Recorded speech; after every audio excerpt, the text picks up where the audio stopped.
વલસાડમાં ડૂબી જવાથી 3 બાળકોના મોત થયા છે। સમાચાર સામે આવી રહ્યા છે તો વલસાડમાં ડૂબી જવાથી 3 બાળકો મોતને ભેટ્યા।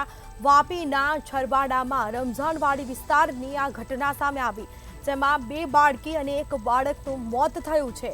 4 બાળકો પાણી ભરેલા ખાડામાં નહાવા પડ્યા હતા। 3 બાળકોના મોતથી પરિવારમાં શોકનું મોજું ફરી વળ્યું છે। તો 4 બાળકો પાણી ભરેલા ખાડામાં નહાવા ગયા હતા અને તે સમયે આ ઘટના બની છે। વલસાડમાં ડૂબી જવાથી 3 બાળકોના મોત નીપજ્યા। વાપીના છરબાડામાં રમઝાનવાડી વિસ્તારની આ ઘટના છે, જેમાં 2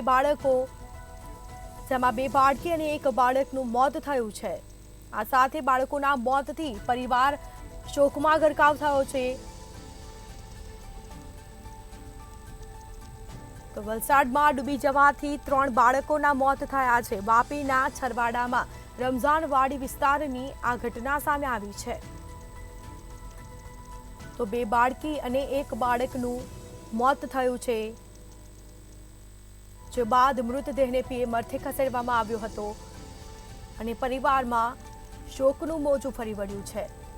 તો વલસાડમાં ડૂબી જવાથી 3 બાળકો મોતને ભેટ્યા। આ ઘટના બની છે વાપીના છરવાડામાં રમઝાનવાડીની, જેમાં 2 બાળકી અને 1 બાળકનું મોત થયું છે। 4 બાળકો પાણી ભરેલા ખાડામાં નહાવા પડ્યા હતા અને તે સમયે આ ઘટના બની છે। તો બાળકોના મોતથી પરિવાર શોકમાં ગરકાવ થયો છે।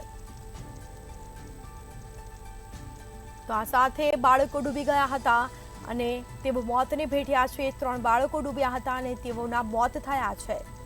વાપીના છરવાડામાં રમઝાનવાડી વિસ્તારની આ ઘટના સામે આવી છે, જેમાં 2 બાળકી અને 1 બાળકનું મોત થયું છે, જે બાદ મૃતદેહને પીએમ અર્થે ખસેડવામાં આવ્યા હતા।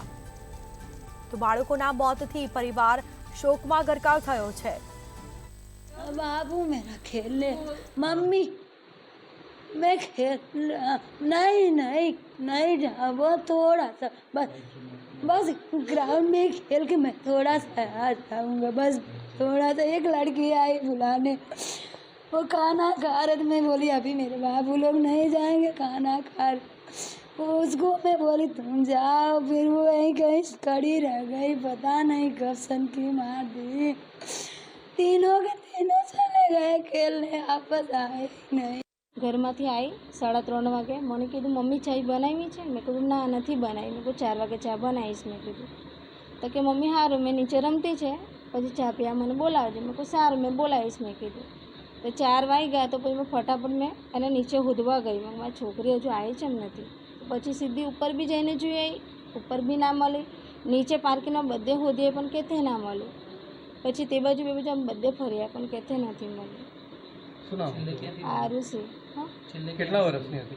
9 વર્ષની। ક્યાંથી મળી એ તે બાજુ ગનારાબાદથી તે બાજુની સાઈડે મળી। શેમાં હતી એટલે પાણીમાં ડૂબી ગઈ? હા પાણીમાંથી। હવે પેલા ભાઈએ જ કાઢ્યું, અમને તો ખબર જ નથી। કેટલું ઊંડું હતું? ઊંડું તો હવે ખબર નથી મને। 4 भाई बहन थे, उन लोग आरुषि के साथ खेलने गए थे वहाँ पानी में नहर के पास। फिर नहाते नहाते इन लोग गए थे नहाने, पानी में डूब गए। उसका भाई देखा था पर डर के मारा बता नहीं रहा था कि वहाँ पे गए। बैठे बैठे हम लोग पूरे छड़वाड़ा में ढूंढे, नहीं मिले। फिर बाद में मेरे को बोला वो मैं नहीं बताऊँगा, तेरे भाई बहन वहाँ पे डूबे हैं, तू भी रोने लगेगी। तो मैं बोली चल। तो हम लोग जा रहे थे, पीछे से मम्मी पापा सब आए। हम लोग गए वहाँ पे ढूंढने, सबको बोले भैया कूद के देखो, इसमें मेरे भाई बहन है, कूद के देखो। कोई नहीं कूदा, बोला बहुत गहरा पानी में डूब जाऊंगा। फिर रात हुई, हम लोग ढूंढते ढूंढते नहीं मिले। फिर बाद में पापा को मम्मी फ़ोन की, पापा आए, पानी में कूदे, भाई बहन को बाहर निकाले, फिर हरिया हॉस्पिटल लेके गए। नहीं